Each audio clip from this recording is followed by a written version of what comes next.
If you think the clues were bizarre, news breaking this week was even more bizarre. Wednesday was an interesting day, to say the least. That was the day WKNR received a phone call from someone saying it was Paul McCartney.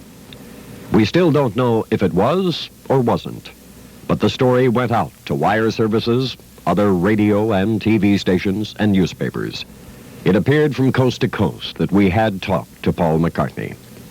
Unfortunately, whoever called would not grant permission for us to air the tape recording of that transatlantic call. So the question remained, had Paul McCartney indeed called to dispel the rumors? One method of finding out was scientific. We took a portion of the phone call, along with a tape of Paul McCartney made in a Detroit appearance earlier, to Professor Oscar Tosi at Michigan State University. Dr. Tosi is in the MSU Department of Audiology and Speech. He is a proponent of the Voiceprint method of identification.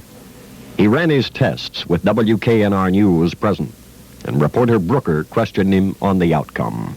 Based on the analysis of what we did with the two tapes, what would be your opinion about the identification of the person involved? I would say that still this is the same man. However, the sample use was a very short one, and I would like to have more samples to produce a really positive identification. Could you explain what the important part of the sample that we did have was that leads you to believe that, in your opinion, this is the same person? Well, we have a vowel, which is a very strong component, and we analyzed several formants of this vowel, and we found that the slopes, the width, the height are the same, or at least looks the same, what makes us suppose that is the same person. Of course, in this case, with Paul McCartney and the word was song, what would happen if you could explain it as we tried having someone else say song and compare it? Could you get a duplication, or is it, if it's someone else, is it going to be a different analysis? In general, when a person utters the same word, we have same characteristics, same features, or same point of similarity.